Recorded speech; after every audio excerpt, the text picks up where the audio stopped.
সবে কদরে কি আসলে ভাগ্য পরিবর্তন হয়? ভাগ্য পরিবর্তন করতে কি কি আমল করা দরকার?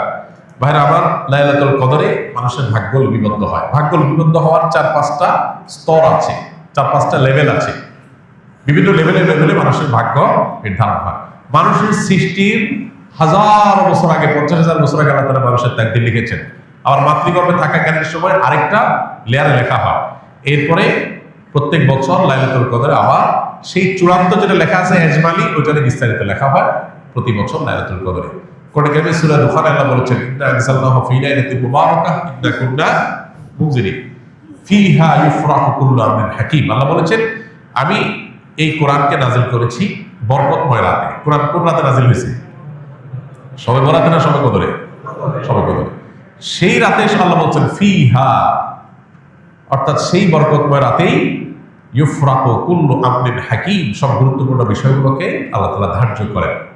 এখান থেকে বোঝা যায় লাইলাতুল কদরে মানুষের ভাগ্য নির্ধারণ। এখন কত ভাগ্যের জন্য ভালো নির্ধারণ তার জন্য কি করার আছে?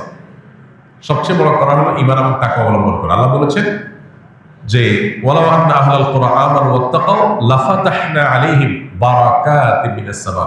কোন জনপদের মানুষ ঈমান আর তাকওয়া আনলে আল্লাহ তাআলা বলেন আসমান থেকে বরকতের সব দুয়ারগুলো উন্মোচন করে দিবেন।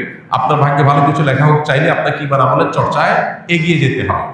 আমাদের দেশে মানুষ সব রাতে মসজিদে ভিড় করে, সারা বছর তো আজকাল আমার খোঁজ খবর নেই, সব রাতে মসজিদে এসে ভিড় করছে। কেন? ভাগ্যে যেন ভালো কিছু লেখা হয়। একজন চেয়ারম্যান সরকারের কাছ থেকে রিলিফ পাইছে বা জনগণকে বন্টন করার জন্য জিনিসপত্র পাইছে।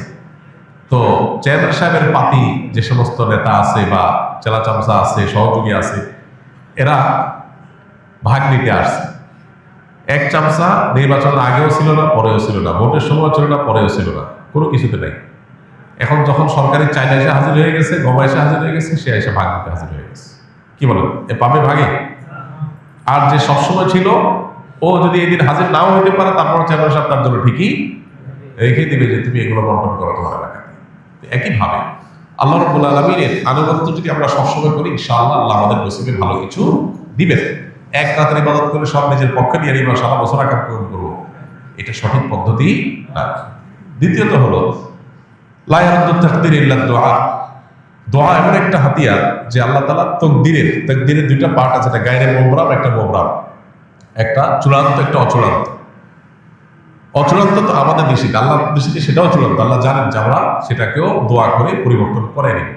তো দোয়ার মাধ্যমে ওই তাকদীর পর্যন্ত আল্লাহ পরিবর্তন করেন। এই জন্য বিশেষ দোয়া করতে হবে। লাইলাতুল কদর হোক অন্য সময়, ইনশাআল্লাহ আল্লাহ তাআলা ভাগ্যে ভালো কিছু দান করবেন।